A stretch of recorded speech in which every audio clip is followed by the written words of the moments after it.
तो आज के टाइम पे क्या हम 5,000 एसआईपी करके, ठीक है, क्या हम 1 करोड़ रुपए पहुंच सकते हैं? क्योंकि बहुत इंपॉर्टेंट है ये चीज़ समझना कि हम पहुंच पाएंगे तो कितने सालों में पहुंच पाएंगे। तो इसके लिए हमारे पास ऑलरेडी यहाँ पे एक कैलकुलेटर दिया हुआ है जिसमें हमने लिया हुआ है, देखो, मंथली एसआईपी जो आप यहाँ पे देख सकते हो 5,000 लिया और 12%, ठीक है।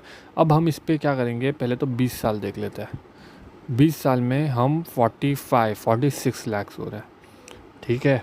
अब हम कर लेते हैं 30 साल। 30 साल में तो बहुत ज़्यादा हो गए, तो हम और कम करेंगे 26, ठीक है, 27 कर लेते हैं, ओके। तो 5,000 की जो एसआईपी है 27 साल लगेंगे, 12% से अगर ग्रो होती है तो जाके हमारे 1 करोड़ होते हैं, ठीक है। अभी हम क्या करेंगे, अभी हम ये देखेंगे कि अगर हम इसको 12 को, ठीक है, 15 और 18% करें तो कितने साल कम होंगे, ठीक है। तो इससे आपको ये बेसिक आइडिया मिल जाएगा कि क्यों हमें जो बेस्ट म्यूचुअल फंड है, ठीक है, या हाई ग्रोइंग म्यूचुअल फंड है, वो क्यों लेना चाहिए, क्योंकि इससे आपके जो साल होते हैं ना 1 करोड़ टच करने के, वो कम हो जाते हैं। और आगे इस वीडियो में हम ये भी देखने वाले कि कैसे हम ऐसे म्यूचुअल फंड चूज़ करें और ऐसे कौन से म्यूचुअल फंड अभी के टाइम पे है जो कि इतना अच्छा खासा रिटर्न दे रहे हैं। तो इस वीडियो को एंड तक ज़रूर देखना। तो चलो पहले क्या करते हैं, हम यहाँ पे 15 कर लेते हैं, ठीक है। देखो अभी हम यहाँ पे क्या करेंगे, 23 कर लेते हैं, ओके। तो यहाँ पे देख सकते हो पहले क्या था, 12% पे टोटल आपको 27 साल लग रहे थे। अभी क्या हो गया, 15% पे आपको 23 साल लग रहे हैं, ठीक है। मतलब आप देख सकते हो कि 3% बढ़ाया तो 4 साल जो है कम लगने लगे।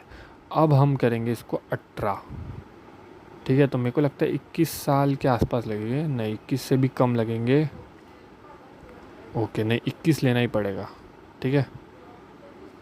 तो यहाँ पे आप देख सकते हो 1 करोड़ 14 लाख रुपए बनते हैं अगर आपके 18% से ग्रो होते हैं तो, ठीक है। मतलब आपने देखा 12% से करीब करीब 27 साल लग रहे थे जो हमने लिखा, उसके बाद हमने देखा 15% से आपके लग रहे थे 23 साल और आपके 18% से लग रहे थे 21 साल। मतलब यहाँ पे देखो सिर्फ 6% का इंक्रीज़ है और जो टोटल 6 साल कम हो जाता है, ठीक है। मतलब 6 साल पहले आप 21, मतलब 1 करोड़ पहुँच जाते हो। अगर वहीं पर मैं अगर इसे 27 कर दूँ, ठीक है, और 18% से ग्रो होता है, तो हमने देखा था 12% से 27 साल में आपका 1 करोड़ हुआ था। अभी देखो 3 करोड़ 15 लाख, मतलब 3 गुना आपका पैसा बन गया अगर आपका 18% से ग्रो होता है तो, ठीक है। तो ये चीज़ समझना बहुत इंपॉर्टेंट है, क्यों, ठीक है। बेस्ट स्टॉक्स जो चुनना है, ये भी आप बेस्ट म्यूचुअल फंड चुनना है, ये आपके लिए क्यों इंपॉर्टेंट, ठीक है। तो अभी हम देखने वाले हैं कॉइन, जो कि आप बोल सकते हो म्यूचुअल फंड एक का एप्लीकेशन, मतलब ज़ीरोधा का एप्लीकेशन है कॉइन, जिस पे हम म्यूचुअल फंड सिलेक्ट करते हैं। तो उसमें हम जाके देखेंगे कि बेस्ट म्यूचुअल फंड कैसे सिलेक्ट करें। हम आ गए हैं अपना जो कॉइन है, ठीक है, जो कि म्यूचुअल आपका ज़ीरोधा का एक एप्लीकेशन है म्यूचुअल फंड का, उसके ऊपर, ठीक है। तो हम ये यहाँ पे देखो मेरी वॉच लिस्ट है, तो ये वॉच लिस्ट आप भी देख सकते हो, ठीक है। अभी हम आ जाते हैं मोतीलाल ओसवाल का जो मिड कैप फंड है उसके ऊपर, ठीक है। तो यहाँ पे देखो कोई भी म्यूचुअल फंड अगर आपको सिलेक्ट करना है तो 3 चीज़ें होती है जो कि सबसे इंपॉर्टेंट है देखनी। पहला है कैगर, कितने साल में इसने कितना % का रिटर्न दिया हुआ है ओवरऑल, ठीक है। फिर देखना होता है एग्जिट लोड, या फिर इसमें लॉक इन पीरियड कुछ है या नहीं। और जो तीसरी चीज़ है वो है आपका एक्सपेंस रेशियो। मतलब एक्सपेंस रेशियो क्या होता है, मतलब जो भी चीज़ आप खरीदना हो तो उसका कुछ ना कुछ, अभी जो लोग भी इन्वेस्टमेंट कर रहे हैं आपके बिहाफ पे, तो ये लोग कुछ ना कुछ तो लेंगे ना। तो ये लेते हैं एक्सपेंस रेशियो के थ्रू, एक आपका जो कट होता है। फॉर एग्जांपल 100 रुपये इन्वेस्ट करो तो 1 रुपये लोग काट लेंगे, 99 रुपीज़ का इन्वेस्टमेंट होगा। ये एक बेसिक एग्जाम्पल मैंने बता दिया एक्सपेंस रेशियो का, ठीक है।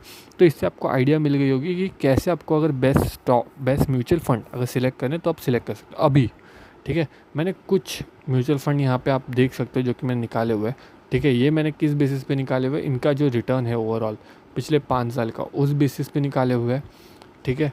और यहाँ पे जो इनका ओवरऑल कैगर बन रहा है, ओवरऑल एक्सपेंस रेशियो, उस बेसिस पे निकाले हुए, ठीक है।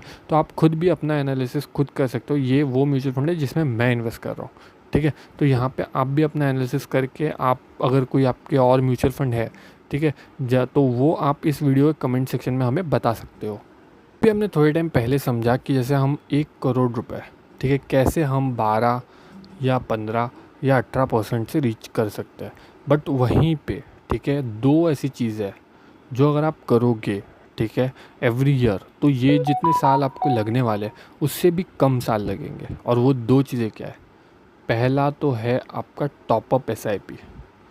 टॉपअप एसआईपी क्या होता है कि मतलब समझो आपने 10,000 की एसआईपी कर दी इस साल, अगले साल आप 4,000 या 5,000 की और एक एसआईपी करो, उसके अगले साल और 1-2 हज़ार की और एसआईपी करो। तो जब आप टॉपअप एसआईपी करते हो तो इससे आपके जो साल है, ठीक है, 1 करोड़ रीच आउट होने के, वो और कम होते जाते हैं, कम होते जाते हैं। और क्योंकि देखो आपकी सैलरी बढ़ रही है, आपको इंक्रीमेंट मिल रहा है, बोनस मिल रहा है, तो इससे क्या होगा, कहीं ना कहीं आपका जो टॉपअप SIP से कहीं ना कहीं आपका जो पैसा है वो ज़्यादा इन्वेस्ट होगा, जल्दी इन्वेस्ट होगा। तो 1 करोड़ का जो अमाउंट आप 25 साल में रीच करने थे, वो आप कहीं ना कहीं 18 या 19 साल में रीच कर जाओगे, ठीक है। ये तो हुआ पहला तरीका। दूसरा, जो आप SIP कर रहे हो, ठीक है, उसको आप स्टेप अप इंक्रीमेंट कर सकते हो, जो कि 10% कर सकते हो, ठीक है। वो कैसे करना होता है, जैसे आप देखो यहाँ पे मैं SIP पे क्लिक करता हूँ नीचे, ठीक है। तो यहाँ पे देखो मैंने यहाँ पे सब कुछ इनिशियल अमाउंट, इंस्टॉलमेंट कितना कटेगा वो डाल दिया, और यहाँ पे देखो इंक्रीमेंटल परसेंटेज है, ठीक है, ये रख दूंगा। तो एवरी ईयर मार्च में 4 तारीख को, ठीक है, ऑटोमेटिकली यहाँ पे आप देख सकते हो जो SIP will increase by 50 rupees and next 4 मार्च। क्यों? क्योंकि देखो मैंने 500 रखा है, तो 500 का 10% होता है 50 रुपये।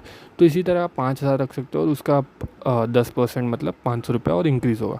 तो ये 2 चीज़ आप कर सकते हो, जिसके कारण क्या होगा, जो आपके जो 1 करोड़ रीच करने का जो अमाउंट है वो और जल्दी होगा। अब इसमें एक बोनस और एक है, ठीक है, यही 1 करोड़ रुपये अगर आपको और जल्दी रीच करना है, ठीक है, तो इसमें क्या होता है, आपका SIP वर्सेस हम लमसम समझ लेते हैं, ठीक है। अब बहुत लोग कहेंगे कि क्यों SIP वर्सेस लमसम करना अच्छा है, SIP अच्छा। मैं तो बोलता हूँ दोनों करो, ठीक है।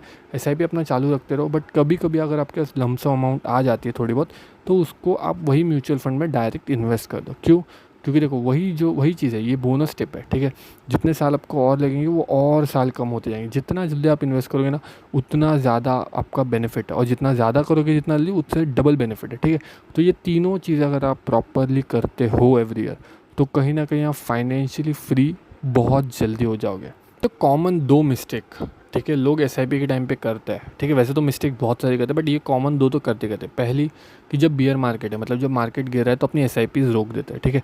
जबकि वही टाइम होता है जबकि आपको और ज़्यादा इन्वेस्ट करना है, क्योंकि जो आपका एवरेज NAV होता है वो और कम कम कम कम कम होते जाता है, ठीक है।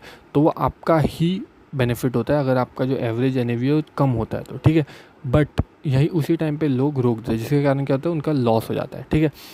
क्योंकि लॉस क्यों होता है, क्योंकि देखो आपका NAV कम हुआ, तो जब मार्केट ऊपर जाएगा, ठीक है, कितने भी साल लगने दो, ठीक है, 10-15 साल लगने दो, तब कहीं ना कहीं आपका एडवांटेज होता है, क्योंकि आपका जो बाइंग है वो नीचे हुआ होता है, ठीक है।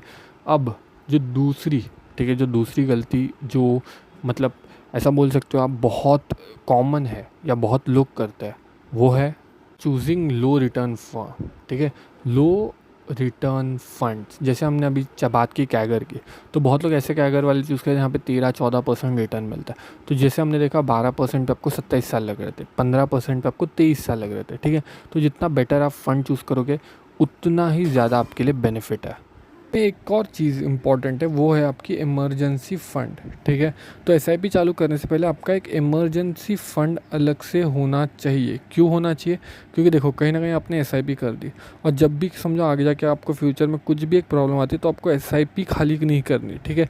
आपकी SIP चलती रहनी चाहिए, और कहीं ना कहीं आपका जो इमरजेंसी फ़ंड है वो उस टाइम पर यूज़ हो जाना चाहिए, ठीक है। तो इसके लिए आपको अलग से इमरजेंसी फ़ंड पहले क्रिएट कर लेना, और उसके बाद आपको SIP चालू करनी है। वरना आप क्या करोगे, आप SIP कर दोगे, उसके बाद फिर क्या करोगे, जब मार्केट गिर रहा है, मार्केट ऊपर जाए, तब आप विड्रॉ कर लोगे कहीं ना कहीं इमरजेंसी के लिए, जिसके कारण क्या होगा, आप वो जो टाइम पीरियड आपको देना है, ठीक है, वो नहीं दे पाओगे इनिशियली, और आपका हो जाएगा वहाँ पर भी लॉस। अब इसमें हम एक और चीज़ समझेंगे, ठीक है। जैसे हमने वीडियो को स्टार्टिंग में देखा था कि 1 करोड़ रुपये रीच करने के लिए, ठीक है, 5000 की SIP से 23 साल और ये लगे।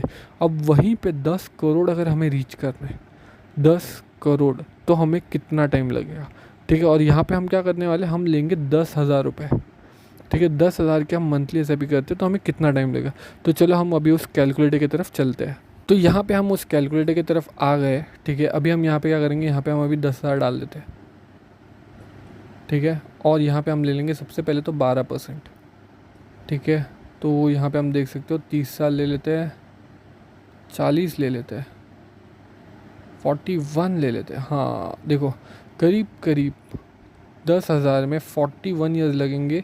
12% से आपको करीब करीब 11 करोड़ टच होने के लिए, ठीक है। अब यहीं पे अगर हम 15 ले लें, तो मेरे को लगता है हमें लगने वाले 35 साल या फिर 34, हाँ करीब करीब 34 से 35 ईयर्स लगेंगे 15% से आपको 10 करोड़ हिट होने में। और वहीं पे अगर मैं 18 ले लूँ, तो फिर शायद मेरे को लगेंगे 30, हाँ बराबर, करीब करीब मेरे को 30 साल लगेंगे 10,000 की SIP से 18% पे 10 करोड़ हिट करने के लिए। तो इससे आपको डिफरेंस समझ में आ गया होगा कि अगर मैं 18% पे, ठीक है, अब देखो करीब करीब मेरे को 30 साल लग रहे, ठीक है, और वहीं पे जब मैं 12% ले रहा था तब मेरे को लग रहे थे 27 के आसपास, 27 भी नहीं 41 लग रहे थे, ठीक है। 41 में मैं 12% पे रीच करा था, और वहीं पे अगर मैं यहाँ पे 18 कर दूँ तो देखो 64 या 65 करोड़ के आसपास आपका हो जाएगा अगर आपको 18। तो इसीलिए जब आप म्यूचुअल फंड चूज़ करो तो बेटर म्यूचुअल फंड क्यों चूज़ करना होता है, ठीक है, प्रॉपर एनालिसिस करके, इसीलिए क्योंकि हर एक % से आपका कहीं ना कहीं जो प्रॉफिट फ्यूचर में होने वाला था वो कम होता जाता है, ठीक है। तो बेटर म्यूचुअल फंड कैसे चूज़ करते हैं वो तो हमने इस वीडियो में पहले ही देख लिया है।